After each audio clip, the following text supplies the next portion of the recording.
এক দেশে ছিল এক রাজা, নাম তার ষোড়শ লুই, আর ছিল তার রানী ম্যারি অ্যান্তোয়ানেট। তারা প্রাসাদে বসে ভোজ খেত আর বাইরে গরিব মানুষ না খেয়ে মরত। একদিন মানুষের ধৈর্যের বাঁধ ভেঙে গেল। আর না, এবার বিপ্লব। রাজাকে ধরা হলো, গিলোটিনে মাথা কাটা গেল, রানীরও। জনতা রাস্তায় নাচল, মনে করল এবার সব ঠিক হয়ে যাবে। কিন্তু রক্তের বন্যা, রেইন অফ টেরর। বিপ্লব জিতল, কিন্তু শান্তি এলো না। ক্ষমতায় এলো রোবেসপিয়ার নামের এক লোক। সে বলতো আমি বিপ্লবের রক্ষক, কিন্তু আসলে সে হয়ে উঠল এক ভয়ের রাজা। যে তার বিরোধিতা করত, গিলোটিন। যে প্রশ্ন করত, গিলোটিন। যে একটু সন্দেহজনক মনে হতো, গিলোটিন। মাত্র 1 বছরে প্রায় 40,000 মানুষ মারা গেল। রাজার হাত থেকে বাঁচতে গিয়ে মানুষ পড়ল আর এক জালিমের হাতে।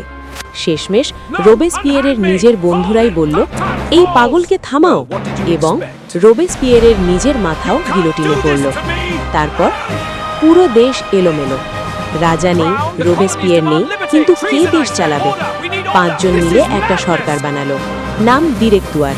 কিন্তু এরা ছিল দুর্নীতিবাজ, অযোগ্য আর ঝগড়াটে। দেশে মূল্যস্ফীতি, খাদ্য সংকট, বিদেশে যুদ্ধ।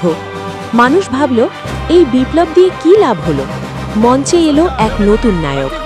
এই এলোমেলো সময়ে কোথা থেকে উঠে এলো এক ছোটখাটো সেনাপতি, নাম নেপোলিয়ন বোনাপার্ট। সে বলল, আমি এই দেশকে বাঁচাবো। যুদ্ধে সে অপ্রতিরোধ্য, কথায় সে চালাক। মানুষ তাকে ভালোবাসল। 1799 সালে সে একটা কূ করল, মানে চুপি চুপি ক্ষমতা নিয়ে নিল। ডিরেক্টুয়ারকে ঘর পাঠিয়ে দিল।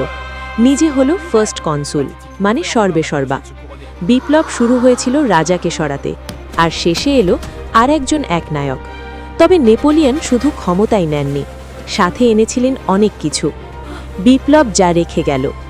নেপোলিয়নের আমলে ফরাসি বিপ্লবের আদর্শগুলো, স্বাধীনতা, সমতা, ভ্রাতৃত্ব, ছড়িয়ে পড়ল সারা ইউরোপে।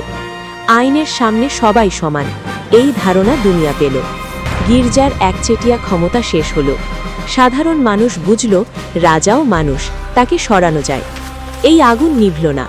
এই ধারণাগুলো পরে আমেরিকা, ভারত, বাংলাদেশ সহ সারা পৃথিবীর স্বাধীনতা আন্দোলনকে অনুপ্রাণিত করেছে।